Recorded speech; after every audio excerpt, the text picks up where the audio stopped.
Hi everyone, welcome back. Next, we'll talk about bivariate analysis. Before talking about each type of bivariate analysis, I like to go through what is bivariate analysis. So the first step in all research, including your final projects as an example, is to learn and know what is bivariate relationship between one dependent variable and one independent variable and one dependent variable. This does not allow us to establish causal relationship between variable, only associations. So for example, we would like to test whether gun control policies reduce gun-related crimes. Another example is if adolescents who are more committed to school will be less likely to engage in delinquency. So all these research questions begin with the examination of bivariate relationship. In this video, you will learn about chi-square test. Chi-square test, whether there is a relationship between two categorical variables, that is, variables measured at a nominal or ordinal level. Chi-square test is an inferential statistic technique designed to test for significant relationship between two variables organized in a bivariate table. When we have two categorical variables, the chi-square enables us to test the non-hypothesis that the two variables are independent. This assumption of independence implies that there's no relationship between the variables. Today, we only discuss test of the independence. We don't discuss its application to the goodness of fit test. So learning objective for chi-square test include: one, identify the components of a cross-tabulation table. Two, how to calculate and interpret the appropriate cell percentage in a cross-tabulation table when you want to determine whether the independent variable affects the dependent variable. Three, conduct and interpret the results of a hypothesis test for the bivariate relationship between a nominal or ordinal independent variable and a dependent variable. Okay, so let's look at a case first. Please pause the video and read the case. You can also download this published paper from week 6. Week 6 is called The Importance of Being First.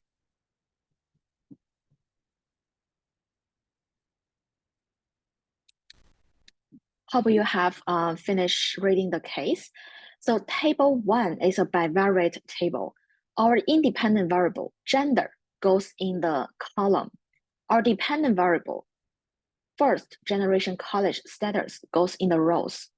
Each row and each column intersect at a cell. The row total and the column total are called marginals. The independent variable and dependent variables are both binary.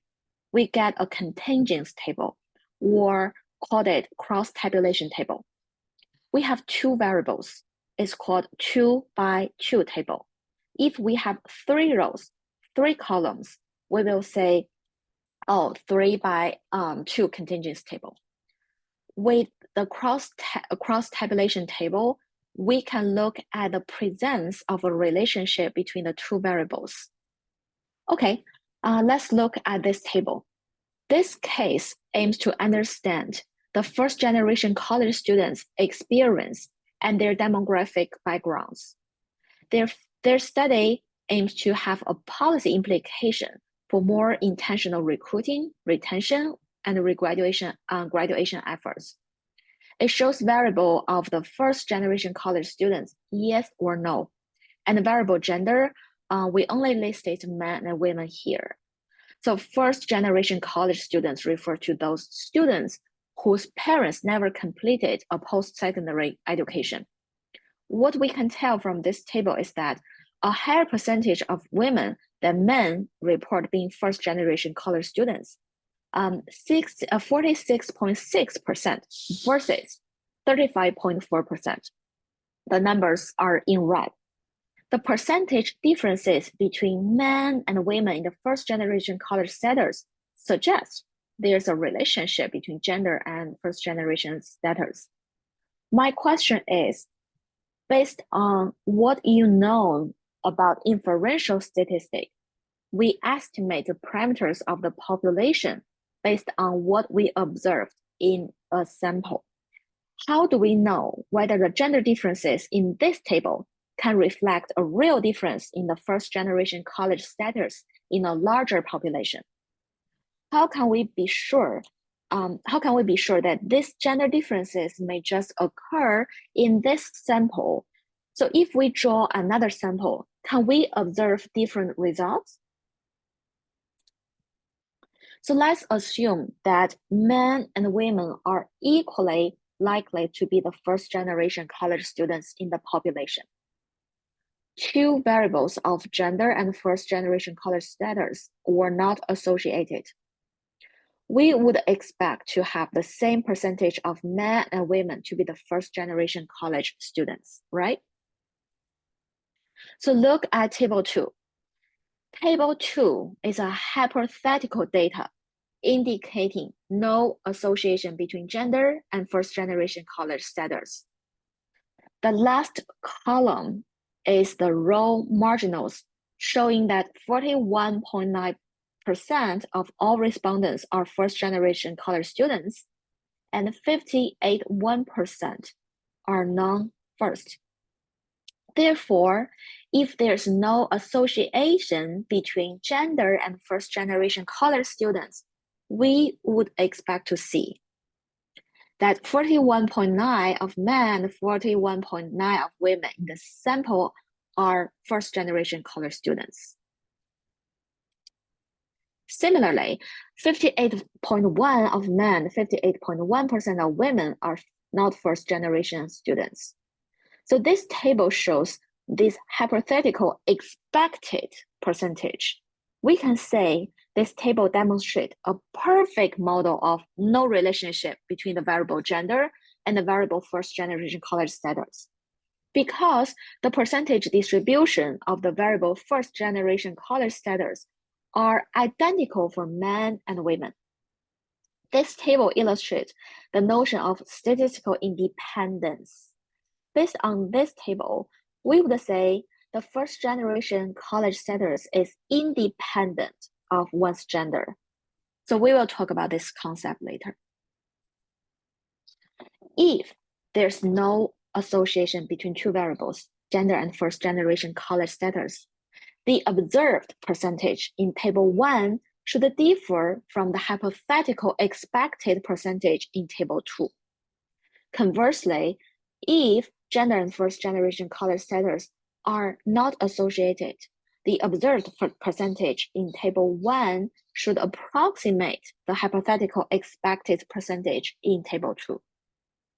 So in a cell by cell comparison here, you can see there's a quite disparity between the observed percentage and the there's a quite disparity between the observed percentage and the hypothetical percentage. For example, 35.4% of men reported they were first generation college students. In contrast, the corresponding cell for table 2 shows that 41.9% of men reported they were first generation college students. The cells for non-first and gender also reveal similar discrepancies. So the question is, are the disparities between the observed and expected percentage are large enough to convince us that there's a such pattern in the population? The chi-square statistic help us answer this question. In the bivariate table, we compare the actual observed frequencies with those that are generated under the assumption that the two variables are not associated with each other to obtain the chi-square statistic.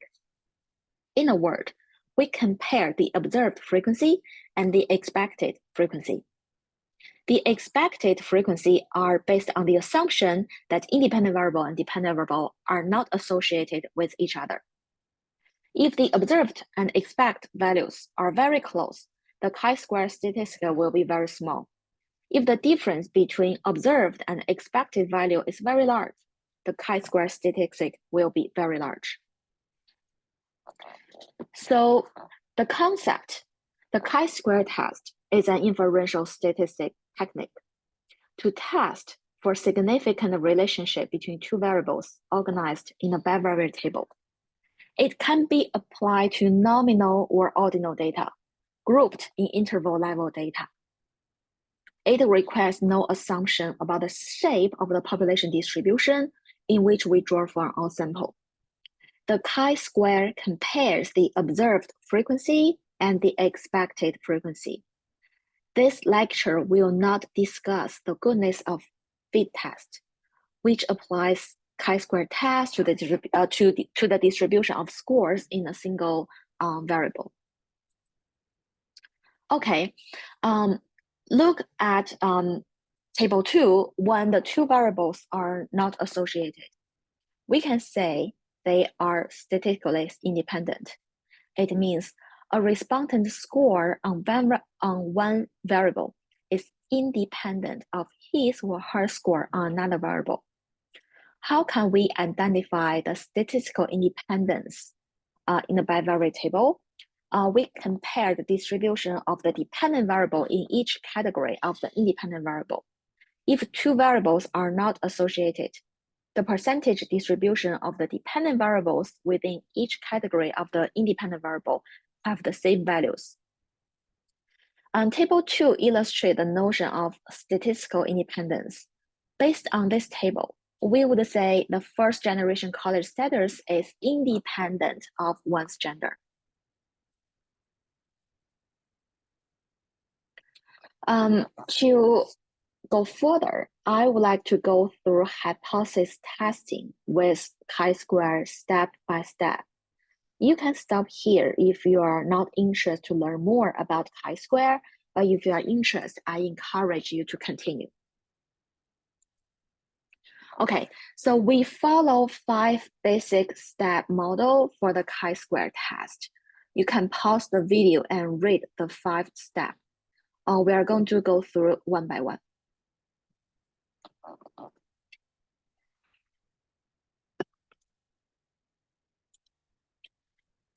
The chi-square test requires no assumptions about the shape of the population distribution where we draw our sample. However, like all inferential statistics, it assumes random sampling. Random sampling is a sampling method.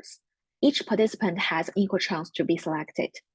The goal of random sampling is to select an unbiased representative sample of the total population.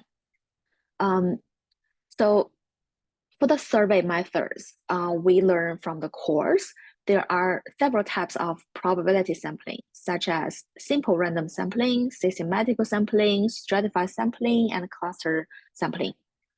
Chi-square test can be applied to variables measured as nominal or ordinal level of measurement. As we calculate the relationship between two nominal variables, we start out with the assumption that there exists no relationship.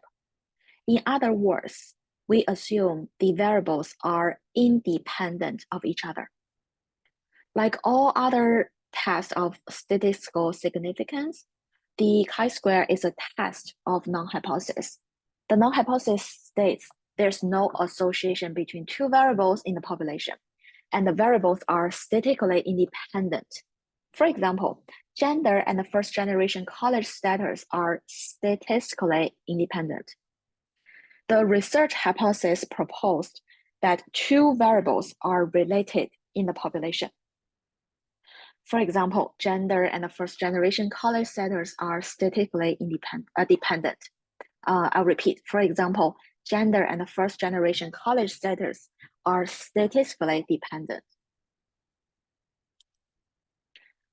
The sampling distribution of chi-square tell the probability of getting chi-square values, assuming the null hypothesis is true, which is no relationship between two variables. Here are some main properties of chi-square distributions. It is positively skewed. It's important to remember that chi-square values are always positive. The minimum value is 0, and there's no upper limit to its maximum value. Chi-square sampling distribution depend on the degrees of freedom. The shape of a particular chi-square distribution depends on the number of degrees of freedom. As the degrees of freedom increase, the distribution becomes more symmetrical. When the degree freedom is greater than 30, it begins to like a normal curve. Degrees of freedom refers to the number of values that are free to value.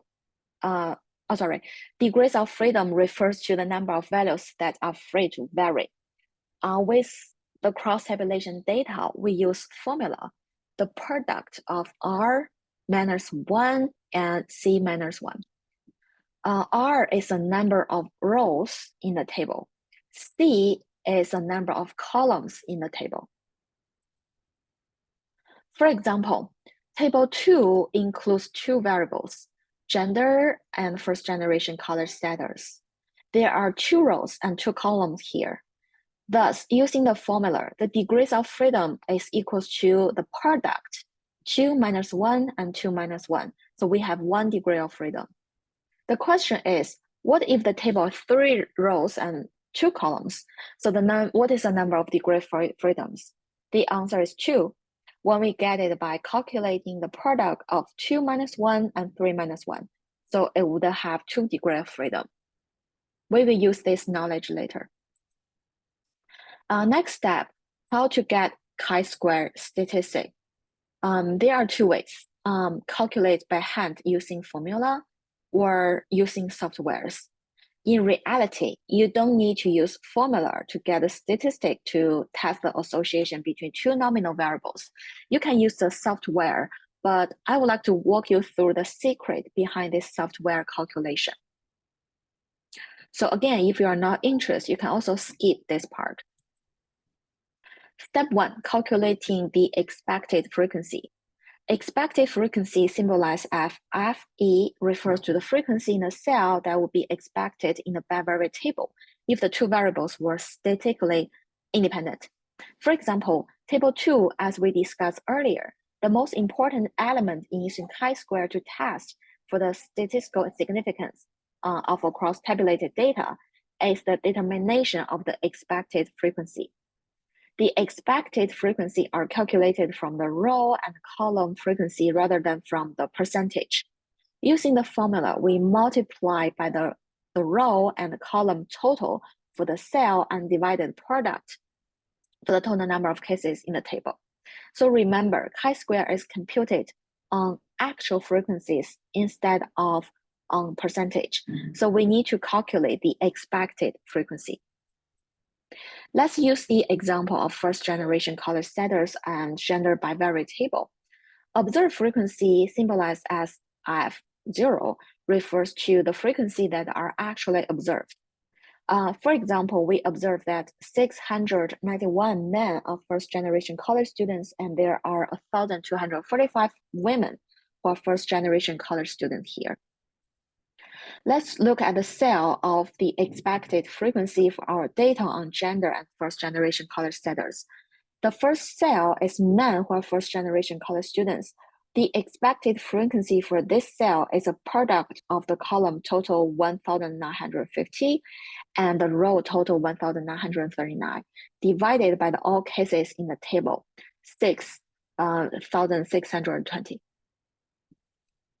Next, let's compute the expected frequency of women who are first-generation college students. This cell is a product of the column total 26770 and the row total 1936, divided by the all cases in the table, 4620.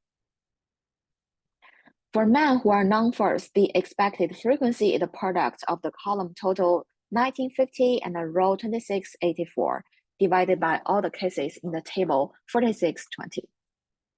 Finally, the expected frequency for women who are non-first, first college general students is a product of the column 2670 and the row total 2684, divided by all cases in the table 4620. All the expected frequency have displayed here. The next step is to calculate the chi-squared by comparing the differences between the expected and observed frequencies across all cells in the table. So we present the expected frequency next to the corresponding observed frequency here. The difference between observed frequency and expected frequency will determine the likelihood that the variables are statistically independent. We can tell the difference between the observed and the expected frequency in each cell is quite large.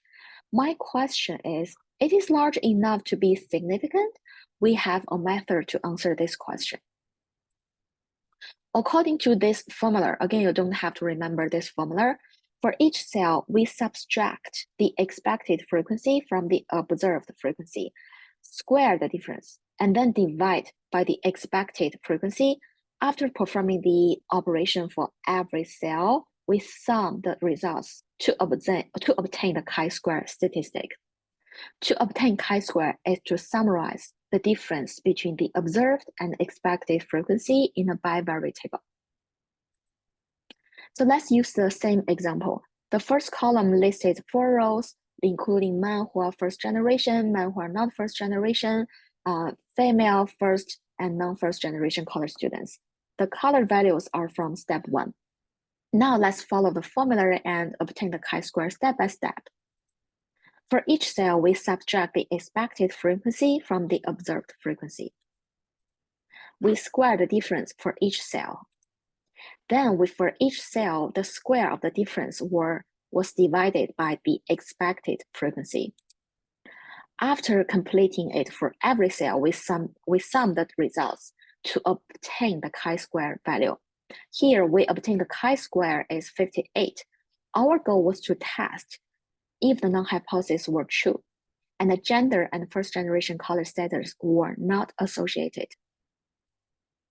Next, we need to interpret our obtained chi-square statistic and decide whether it is large enough to allow us to reject the null hypothesis.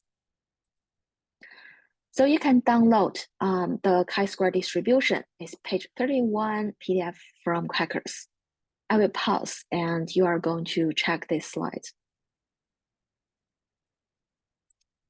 Okay, so I take a screenshot of this table about the chi-square distribution. The table shows values of chi-square distribution for various degrees of freedom. The table is arranged with the degree of freedom listed down from the first column and the level of significance or p-value arranged across the top. For example, with 5 degrees of freedom, the probability associated with a chi-square as large as 15.086 is 0.01, and obtained chi-square as large as 0.086 would occur only once in 100 samples. For our case, we have learned how to calculate the degree of freedom in a bivariate table. We have only 1 degree of freedom here.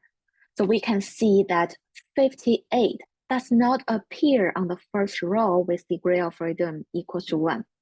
In fact, it exceeds the largest chi-square value of 10.827. So we can say the probability of getting a chi-square of 58 is much less than 0.001 if the null hypothesis is true. Don't worry about the p-value. You will see like a 5-minute short video explaining what is p-value. So we can say the probability of getting a chi-square of 58 is less than 0.001 if the null hypothesis is true. Thus, we can reject the null hypothesis. Our null hypothesis indicates that gender and first-generation college status are not associated in the population. Our conclusion is that there's a relationship between gender and first-generation college status in the population. So when there's a large difference between observed frequency and expected frequency, it is unlikely that there's an association between 2 variables. then we will probably reject the null hypothesis. If the observed frequency and the expected frequency values are very close, the chi-square statistic will be small. If the disparity between observed frequency and expected frequency values are large, chi-square statistic will be large. The larger the chi-square statistic, the smaller the p-value, providing us with more evidence to reject null hypothesis. There are only 3 basic pieces that you should include or when you report the results of a chi-square test of independence. First one is the absolute chi-square value, and you should take it to 2 decimal places, such as 3.26. The second is a number of degree of freedom. For example, a degree of freedom equals to 2 or equal to 3. The last one is probability, the p-value. When I talk about p-value, I said we never write p equals to 0.000 when we report the exact p-value. So when stat program gives you p equals to 0.000, the correct way to report it is p is smaller than 0.001. So there are 2 standard ways of writing up the results of a chi-square test. One traditional and the other is more modern alternative. You will find either ways reported in the academic paper, or just be consistent throughout the whole paper should be fine. Okay, I'm not going to further about measure of association, and measure of association allow us to obtain the strength of the relationship between the 2 variables. We are not going to go to in-depth here. So at the end of chi-square statistic, this slide listed the take-home message. You should be familiar with what is chi-square and the concept of statistical independence. We compare the distribution of the dependent variable in each category of the independent variable. If the 2 variables are not associated, the percentage distribution of the dependent variable within each category of the independent variable have the same value. And the chi-square test, the assumptions. Chi-square test requires no assumptions about the shape of the population distribution we draw from the sample. However, like all inferential statistics, it assumes random sampling. And the null hypothesis assumes no association between the 2 variables in the population. And you should understand what are the observed frequency and expected frequency and their differences and relationship. And finally, you should be able to know what is degree of freedom in the cross-tabulation table and how to calculate the freedom, degree of freedom. I know this is this too much for 1 week. Again, you don't have to know everything about the chi-square. It just like provides you enough knowledge to learn about chi-square test. So for the next video, we are going to learn t-test.